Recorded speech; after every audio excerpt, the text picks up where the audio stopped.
మన హిందూ దేవాలయాలకి ఎట్లాంటి ఇది లేదు. హిందూ దేవాలయాలకి ఇవ్వట్లేదు.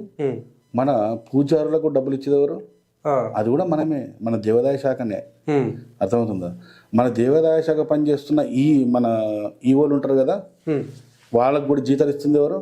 మళ్ళా మనమే, దేవాదాయ శాఖ మనమే ఇస్తున్నాం, గవర్నమెంట్ కాదు. సార్ అట్లా చూసుకుంటే గవర్నమెంట్ మామూలు ఫామ్ చేసేటప్పుడు కూడా అందులో కూడా ఒక మంత్రి ఉంటారు, దేవాదాయ శాఖ మంత్రి అని. సో ఆయన కూడా మరి ప్రభుత్వానికి సంబంధించిన ఆయన కదా, అట్లా చూసుకుంటే ఆయన ప్రభుత్వం సంబంధించిన ఆయన కానీ కరెక్టే, కానీ ప్రభుత్వం నుంచి మనం డబ్బులు రావట్లేదు కదా, మనమే ప్రభుత్వానికి ఇస్తున్నాం కదా ట్యాక్స్ రూపంలో. అయితే ఇప్పుడు టాపిక్ మళ్ళీ ఒక దగ్గర ఆగిపోయాం మనం, ఇందాక అక్కడికి మళ్ళీ వెళ్ళిపోతాం. చిన్నజీయర్ స్వామి గారు ఆయన చెప్పిన విధానాన్ని మీరు తప్పు పడడానికి కారణం ఏంటి? నాకు తప్పు కొట్టడం అని కాదు, నేను అంటున్నా ఏంటంటే మనకు ఆయన ఓన్లీ మాట్లాడేది విఐపి దర్శనాల గురించి మాట్లాడినట్టున్నారు ఆయన.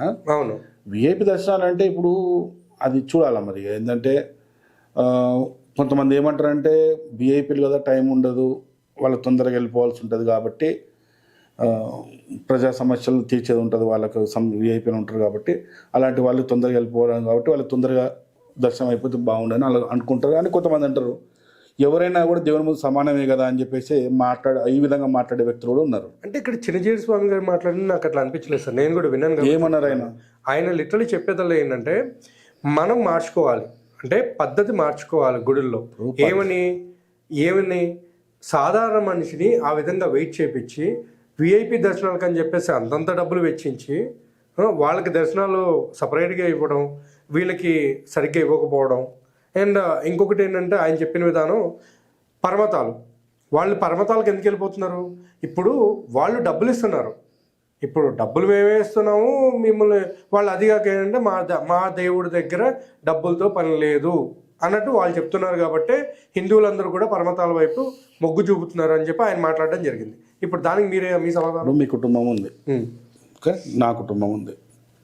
మీరు ఒక క్రిస్టియన్ ఫ్యామిలీ అనుకోండి, రైట్, నేను ఒక హిందూ ఫ్యామిలీ, ఓకే. నేను శివాలయం పోతా, రూపాయి హుండీలో 70 ఏమి చెప్పు వదిలి పెడతా, ఏదైనా లగేజ్ ఉంటే నేను పెడతా, పోయా దర్శనం చేసుకుంటా, 9 చుట్లో 3 చుట్లో 1 చుట్టో చుట్టుతా, మొక్కుంటా, 1 రూపాయి కూడా నేను వేయాడ వచ్చేస్తా. నువ్వు టెంపుల్ పోయినావు అనుకో, పాస్టర్ ప్రేయర్ అంతా అయిపోయిన తర్వాత నేరికి జోల పట్టుకొని వస్తాడు, ఓకే, పట్టుకొని వస్తాడు రాడా,